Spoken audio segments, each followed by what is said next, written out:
Hey everyone, welcome back to our course. So today we will be looking at styling, how we can style our React components. So there are different ways. I will go through them very quick and we'll pick up one and we'll follow that one in this course. So you have the first one, which is having a global style sheet that you can import in your root, which is app.js. So we have here the global.css, and if you go to styles, it will be under the styles folder. So here you can have your CSS and it will be implied or applied to all your projects. So if you're in the same class somewhere, it will be used. Okay, then, and that's the first way. I don't prefer this way. Usually it's too much. If you have big project, it gets so big to be difficult to debug and find issues. And also, if it gets so big and your application is big, it may impact your performance. It's very big file, so I don't like the idea of importing styles that I don't need. I want only to import styles that I need at that time, and then that's when the model CSS comes in. So there is another way to do CSS which is not related to React. It's, even if you're using just HTML, JavaScript, as CSS project, you have this feature, and it's not handled by React, it's handled for us now by Webpack, which imports it for us and add plugins so our React application can understand it. So lucky for us, we don't have to do configuration, we can just use it. And I'll show you later how to do that.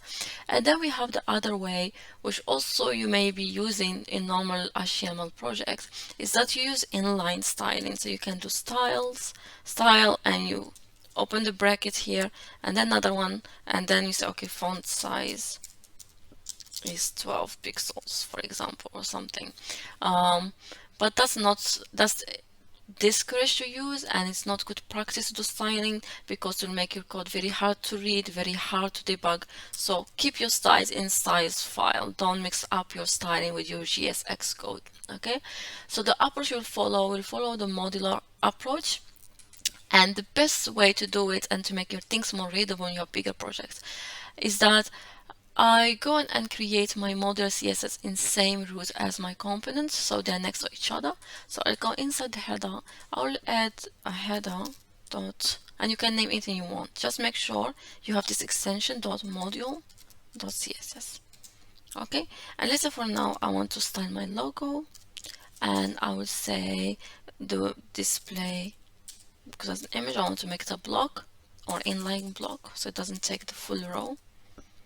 And I'll say the width, I want it to be 100 pixels only. Okay, now how can I apply this style into my components?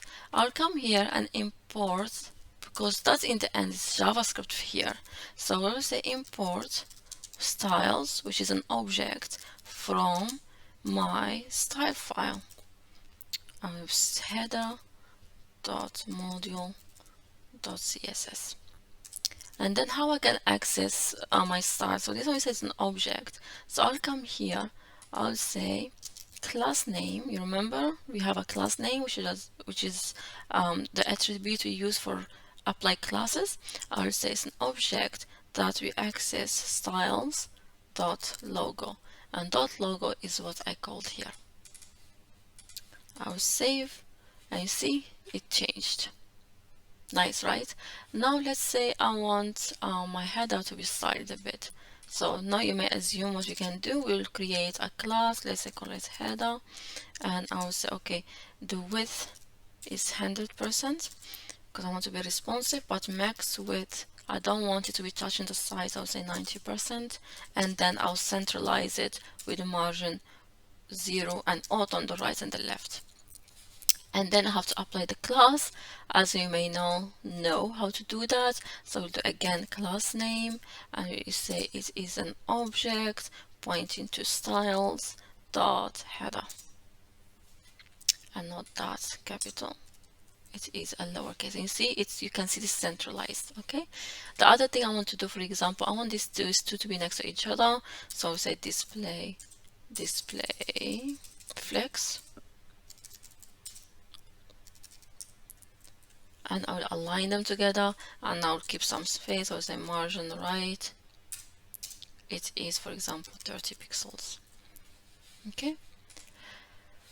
Nice. Okay, so we saw one way now on how we can style our components. The next step will be is that create other components and use something called props and states, so we can have our list later of to-dos and make a connection between them. So stay tuned, hit the alert button and the subscribe button so you'll be notified when I push my next video of this course.